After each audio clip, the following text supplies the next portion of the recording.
बंधुगण Odia story box रे आपनको स्वागत। आज आम आपनको पाई नहीं आसु एक रोमांटिक लव स्टोरी ट्रेन रे हॉट लव। चलतु कोलकाता परी जनगहलपूर्ण सहर में जड़े बालक किसी सांग सहित किसी ऐतिहासिक स्थान को बुलवाक जाती। या पूर्व से केवे कोलकाता जाई नथिले। प्रथम थर पर से निजर किसी स्वप्न को साकार करने बाहाना रे निज सांग सहित कोलकाता सहर को जाती। यह दुर्गा पूजार उत्सव थिला, जेहेतु आपण समस्त जानती जे कोलकाता एवं बंगलार दुर्गा पूजा बहु आडम्बर पालन करा जाए। तापरे तांकर समस्त बंधु कहते जे आस कोलकातार दुर्गा पूजा देखिबा एवं एकाठी कोलकाता सहर प्रदर्शन करिबा। समस्त पुओ कोलकाता प्रदर्शन करने विषय कहते एवं तापरे पिलाटी पचारला, ठीक अच्छी मते कुह कोलकाता प्रदर्शन करने कौन कौन जगह अच्छी। तांको बंधु माने कहते जे कोलकाता रे प्रदर्शन करने को विक्टोरिया मेमोरियल, एक प्राणी उद्यान, वाटर पार्क एवं दीघा बेलाभूमि अच्छी, जो आमे उपभोग करिपरिबा एवं मजा करिपरिबा। तापरे समस्ते कोलकाता अभिमुखे यात्रा करती। 3 जन सांग सह जने सांग थिले जार नाम सनु। अन्य समस्त सांग माने अनेक थर कोलकाता प्रदर्शन करने को जाइथिले, किंतु सनु प्रथम थर पई कोलकाता गस्त करने को जाउथिले। कोलकाता पहुंचवा पर सेठारे समस्त सांग माने किछि खाद्य एवं जलखिया खाइथिले। तापरे बुलाबुली करने को टैक्सी नहीं अनेक स्थान परिदर्शन कलु। संध्या प्राय 3टा थिला। तापरे समस्त सांग माने स्थिर कले जे वाटर पार्क प्रदर्शन करिबा। एहा पूर्वरु सनु वाटर पार्क केबे जाई नथिले। आसो वाटर पार्क रे बहुत पानी अछि, जोंठिरे आमे खेलिबा एवं मजा करिबा। सनु मध्य टिकेट किणी वाटर पार्क रे खेलिबा को आरंभ कले। यह समर सीजन थिला एवं उताप बहुत तीव्र होउथिला। एही कारणरो सनुंक सह सेही 3 पुओ मध्य वाटर पार्क रु बाहर को आसिया को इच्छा करू नथिले। जेतेबेले सनु एवं तांको सांग माने वाटर पार्क रे गाधौथिले सेतेबेले संध्या 5टा थिला। एहा परे जने झियो गाधेया को वाटर पार्क को आसे। से निज सांग मानक सहित स्नान करूछंती एवं वाटर पार्क रे सांग मानक सहित मजा करूथिले। एही समय झीटी पछरु आसी सनुंक देहरे लागिथिला। से झीटी सनु सहित मुहामुही हुए। जेतेबेले सनु पछकु फेरी जाए, से देखे जे गोटे झील तांको शरीर सहित धक्का होईछि। तापरे सनु कुहे कौनसी असुविधा नहीं, एमिति घटे। झीटी मध्य क्षमा मागे एवं कुहे जे मु तुम पछरे आसुथिली, मु देखि पारली नहीं एवं तुम सह धक्का हेली, एथिपाई दुखित। यापर समस्ते पुणी थर वाटर पार्क रे गाधेवा आरंभ करती। पुओ माने सांग मानक सहित समस्ते गाधेई बाहर को जाती। सनु एवं तांको सांग माने बाहर को आसीबा मात्रे से झीटी मध्य बाहर को आसे। वर्तमान उभय सनु एवं झीटी साक्षात हुए एवं झीटी कहे जे मु तुम सह तो धक्का होइथिली, तेणु मु निजको दोषी मन करे। तापरे सनु कहती ना, मु से दुर्घटना को बहु पूर्व भूली जाइछि। तापरे झीटी कहला, ठीक अच्छी किसी असुविधा नहीं, मु वर्तमान बिहार जाउची, तुमे केउठारु आसीछ।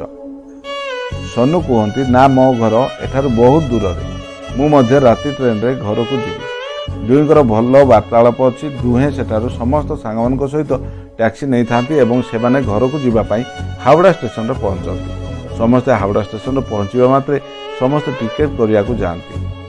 केवल झीटी एवं सनु एकाकी रुहंती एवं सेमाने गोटे स्थानरु अन्य स्थान को प्लाटफॉर्म खोजंती। वर्तमान सनु एवं से झील केवल 2 जन ही थिले एवं अन्य समस्ते सेठारे हजि जाइथिले। सेमाने तांको सांगमानंको बहुत खोजाखोजी परे मध्य पाई पारले नाही। तापर दुहे कहिथिले जे एहा संध्या होई सारिछि, ट्रेन राति 10टा रे अछि, चालो किछि खाइबा, नचे ट्रेन रे किछि खाइबा न मिलले सारा राति हमकु भूखिला रहिबाकू पड़िबो। से झीटी मध्य कहला, ठीक अछि, चालो किछि खाइबा। खाई पी दुहे स्टेशन को आसी ट्रेन को अपेक्षा करंती। ट्रेन आसे एवं दुहे ट्रेन कंपार्टमेंट रे बसंती। ट्रेन प्राय 1.5 घंटा पूर्व हावड़ा स्टेशन रे पहुंची थिला। ट्रेन रे आलोक नथिला एवं कबाट खोला थिला। सनु एवं झील उभय ट्रेन रे चढ़ी गोटे आसन रे बसिथिले। तापर दुहे परस्पर सह कथा हेबा आरंभ करंती। राति हो जाय थाए एवं ट्रेन रे चलप्रचल आरंभ करे। राति प्राय 11टा समय रे टिकेट चेकर आसी उभयों को टिकेट देखायकू कहिथिले। तेबे उभयों को पाखरे टिकेट नथिला। यापर सनु टिकेट जांचकारी को कहती जे मोर टिकेट नहीं, यह करंतु मो पाई गोटे टिकेट एवं तांको पाई गोटे टिकेट प्रस्तुत करंतु। किंतु टिकेट जांचकारी कहती जे एठारे खाली सीट नहीं। केवल गोटे सीट बाकी अच्छी मो पाखे गोटे सीट अच्छी एवं तुम्हें मैंने दुई जन मत शीघ्र कह किए सीट चाहूच मुझे टिकेट करी तापर झीटी कहला आपण यहाँ सनु तैयारी करंतु मु एपरी ठिया होइकी जीवी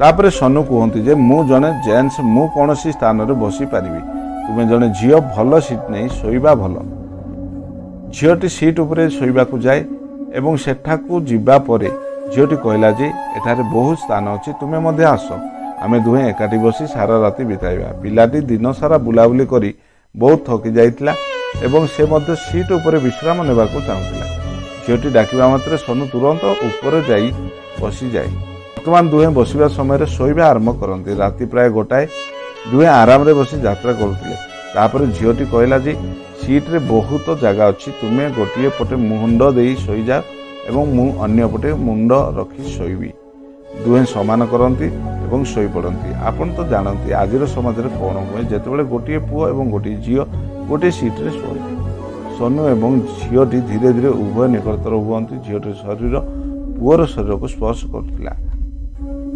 सनु देहरे शिहरण सृष्टि होता सनुर हाथ धीरे धीरे झीटर छाती उपरे आसी अटकी गला एवं झीटी किसी प्रतिरोध करुनथिला किछि समय मध्य दुहे समस्त सीमा अतिक्रम कले अजाणतार से आखि लगी जाइतिला एवं घर निद्रारे शोई पड़ती वो रातिटा किपरि कटिला जानती नाही सकाळ हो जाए दुहे निद्रारे उठती झीटी प्रथम निज गंतव्य स्थल में पहुंचवा मात्रे विच्छेद भयर झीटर हृदय स्पंदन बढ़ी जाए छाती थर थर होगाकू आरंभ हुए मन व्याकुल हुए तथापि से ता मनर कहकू छाती तले चापी दे ट्रेन रु ओह्लाई पुअर मोबाइल नंबर नहीं था किछि न परे दुहे मोबाइल जोगी कथबार्ता आरंभ करती प्रेमर वेदना और प्रेमर आदान प्रदान करती एवं दुहे परस्पर को भल पाइबा आरंभ करती तापर दुहे थरे परस्पर को भेटिबा चुक्ति करती एवं शेष उभय परस्पर को एवं उभय परिवार को तांको प्रेम विषय रे अवगत कराती तापर दुहे विवाह करती एवं सुखरे जीवन काटती